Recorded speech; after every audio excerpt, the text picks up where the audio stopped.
இந்தியாவில் 4 விதமான பாஸ்போர்ட் இருக்கு. தெரியுமா உங்களுக்கு? வாங்க அதை பத்தி தெரிஞ்சுக்கலாம். அஸ்ஸலாமு அலைக்கும். நான் உங்கள் சகோதரி காதரியா. விசா அடிக்கிறதா இருந்தா பாஸ்போர்ட் வேணுமே. 4 விதமான பாஸ்போர்ட்ல சொன்னாங்க. அப்ப அந்த 4 விதமான பாஸ்போர்ட் யாருக்கு எந்த பாஸ்போர்ட் வந்து தருவாங்க? நம்மளுக்கு வந்து என்ன பாஸ்போர்ட் கிடைக்கும்? இந்த மாதிரியான கேள்விகள் எல்லாம் வருது இல்லையா? ஃபர்ஸ்ட்ல வர்றது ப்ளூ பாஸ்போர்ட். ப்ளூ பாஸ்போர்ட்டுங்கிறது வந்து பொது மக்களுக்கு நம்ம இந்தியன் அப்படிங்கிறதுக்கு உத்தரவாதம். எந்த நாட்டு விசாவும் நம்ம அந்த ப்ளூ பாஸ்போர்ட்ல பொதுமக்கள் ஆகிய நம்மளுக்கு. ரெண்டாவதா வர்றது என்ன passport? Orange colour passport. Orange colour passport நான் பார்த்தது இல்லையே அப்படின்னு யோசிக்கிறீங்களா? ஆமா, ஆரஞ்சு கலர்ல இருக்கிற பாஸ்போர்ட் என்னன்னா, அது 10ஆம் கிளாஸ்ல வந்து ஃபுல்லாக வந்து படித்து முடிக்கலை, இல்லை ஃபெயில் ஆயிட்டாங்க, இல்லை 10ஆம் கிளாஸ் வந்து பாதியில் விட்டுட்டாங்க, இந்த மாதிரியான ஆட்களுக்கு அந்த ஆரஞ்சு கலரில் இருக்கிற பாஸ்போர்ட் கொடுத்துக்கிட்டு இருந்தாங்க. ஆனால் இப்போ கொஞ்ச நாளாக வந்து என்னன்னா, அந்த ஆரஞ்சு கலர் பாஸ்போர்ட் வந்து நிப்பாட்டிட்டாங்க. புது பாஸ்போர்ட் நம்ம அப்ளை பண்ணுறதுக்கு நம்ம போனோம்னா, ஈவன் ரினியூவல் பண்ணுறதா இருந்தால் கூட நம்ம வந்து என்னன்னா, இப்போதைய சிஸ்டம் எப்படி வந்திருக்கு அப்படின்னா, டெல்லியிலலாம் ஆரம்பிச்சிட்டாங்க.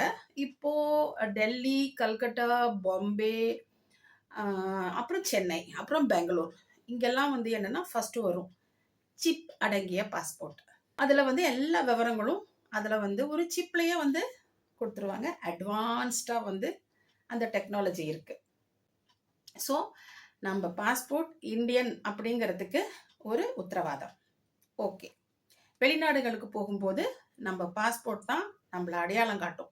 ஸோ நம்ம பாஸ்போர்ட்டை நம்ம பத்திரமா வச்சுக்கணும். வெளிநாட்டில் நம்ம எங்கே சுற்றுறதா இருந்தாலும், எந்த நாட்டுக்கு போகிறதா இருந்தாலும் பாஸ்போர்ட்டை கவனமாக வச்சுக்கணும். இது ஒன்று. ஒரு முக்கியமான ஒரு போனஸ் பாயிண்ட் இருக்கு, அதை நான் இந்த வீடியோவில் கடைசியில் சொல்கிறேன்.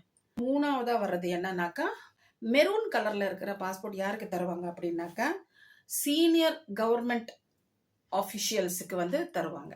அரசாங்க அதிகாரிகளுக்கு அரசாங்க வேலைகளாக வெளிநாடுகளுக்கு பயணம் பண்ணும்போது அவங்களுக்கு விசா அடிக்க தேவையில்லை. சீனியர் லெவல்ல இருக்கிற ஆஃபீஸர்ஸ் வந்து ரிட்டையர் ஆனதுக்கு அப்புறம் அந்த மெரூன் கலர்ல இருக்கிற பாஸ்போர்ட் வந்து திரும்ப வந்து அவங்க கவர்மெண்ட்டுக்கு வந்து ஒப்படைச்சிடணும். ஓகே, இதை வாங்கிக்கிட்டு இந்த பாஸ்போர்ட் ப்ளூ பாஸ்போர்ட்டை தந்துடுவாங்க. இந்த ரூல் தான் வந்து மெரூன் பாஸ்போர்ட்டுக்கு இருக்கு. கடைசியா வர்றது என்னன்னா, ஒயிட் கலர்ல இருக்கிற பாஸ்போர்ட். ஒயிட் கலர்ல பாஸ்போர்ட்டா? அது யாருக்கு தருவாங்க?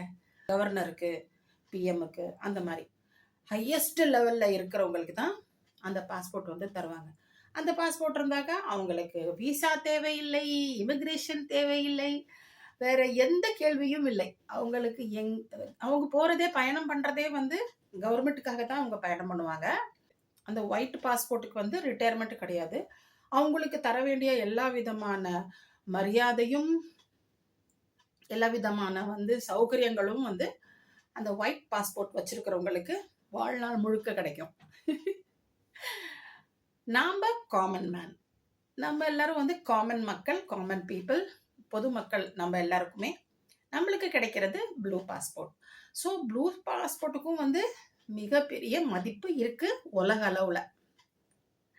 அப்புறம் இன்னொரு சந்தோஷமான செய்தி என்னன்னா, 54 வெளிநாடுகளுக்கு நாம வந்து பிரயாணம் பண்ணலாம் விசா இல்லாம போறதுக்கு. அதுல நம்மளுக்கு பவர்ஸ் இருக்கு.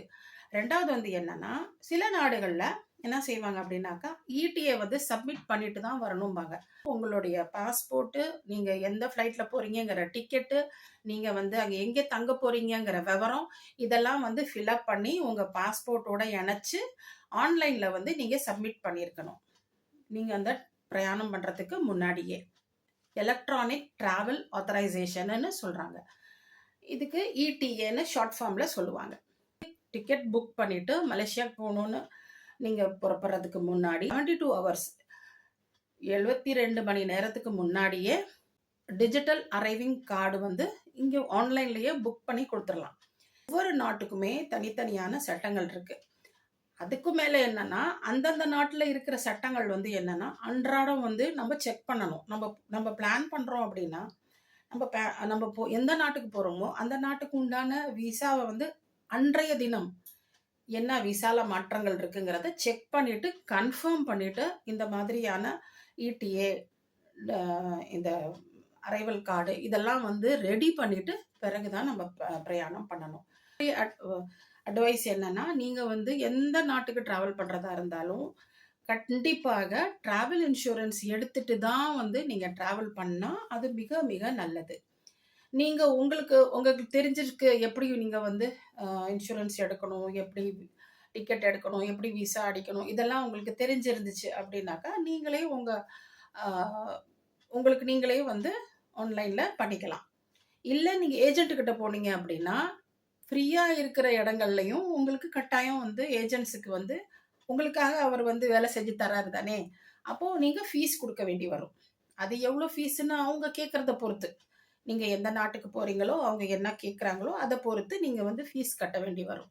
நம்ம இந்தியன்ஸ் அப்படிங்கிறதுக்கு ஒரு கடவுச்சீட்டு வெளிநாடுகளில் அது நம்மளுக்கு வந்து மிக மிக அவசியம்.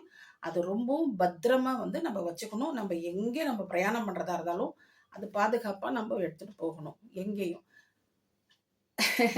மழை தண்ணியிலையோ இல்லை வந்து எந்த அதுல வந்து கரைப்படாம மழை தண்ணி படாம பத்திரமா அதை பாதுகாத்து பத்திரமா வச்சுக்கணும். ஒரு போனஸ் பாயிண்ட் உங்களுக்கு சொல்றேன்னு சொன்னேனே, எஸ், அதாவது நம்ம வந்து எல்லாருமே வந்து ஒரே அட்ரஸ்ல 10 ஆண்டுகளும் வந்து நம்ம வந்து இருப்போமாங்கிறது வந்து தெரியாது. பாஸ்போர்ட்டோடைய ஃப்ரண்ட்ல வந்து உங்களுடைய போட்டோ மற்ற விவரங்கள் இருக்கும். பாஸ்போர்ட்டுக்கு பேக் சைட்ல வந்து அட்ரஸ் இருக்கும், உங்க அம்மா அப்பாவுடைய பேர் இருக்கும், அப்புறம் ஸ்பவுஸோட பேர் இருக்கும். இந்த விவரம் வந்து இருக்கிற இடத்துல உங்களுக்கு எந்த அட்ரஸ் நீங்க கொடுத்தீங்களோ அந்த அட்ரஸை தான் வந்து எல்லா ஃபார்ம்லையும் நீங்க ஃபில்அப் பண்ணணும். அது விசாவாக இருந்தாலும் சரி, அது இடிஏவாக இருந்தாலும் சரி, அது அரைவல் கார்டாக இருந்தாலும் சரி, எல்லா பக்கமும் நீங்க அந்த அட்ரஸை தான் ஃபாலோ பண்ணணும். நான் இதே தெருவில் தான் மேடம் வந்து பக்கத்தில் வந்து 7ஆம் நம்பர்லேருந்து இப்போ தான் மேடம் நான் 10ஆம் நம்பருக்கு போனேன். அதெல்லாம் வந்து அங்கே எடுபடாது.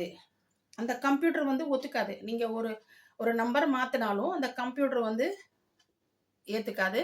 அதனால நீங்கள் என்ன அட்ரஸ் வந்து நீங்கள் அந்த பாஸ்போர்ட்டில் எழுதியிருக்கீங்களோ அதே அட்ரஸை நீங்கள் எல்லா ஃபார்ம்ஸ்லேயுமே வந்து ஃபில்அப் பண்ணணும். இதுதான் நான் உங்களுக்கு கொடுக்குற போனஸ் பாயிண்ட். ஓகேவா? இப்போ அடுத்த வீடியோ உங்களுக்காக வேற ஒரு நாட்டோடைய விசா பத்தின விவரங்கள் உங்களுக்கு வந்து நான் சொல்றதுக்கு அடுத்த வீடியோவை கட்டாயம் பாருங்க. எனக்கு சப்போர்ட் பண்ணுங்க, சப்ஸ்கிரைப் பண்ணுங்க, லைக் பண்ணுங்க, சப்ஸ்கிரைப் பண்ணுங்க. என்னுடைய வீடியோவை முழுக்க பாருங்க. எனக்கு வந்து லைக் பண்ணுங்க, கமெண்ட்ஸ் பண்ணுங்க, சப்ஸ்கிரைபும் பண்ணுங்க. உங்க சகோதரிக்கு ஒரு ஆதரவு. வாழ்க தமிழ், வளர்க தாய்நாடு. ஜெய் ஹிந்த்.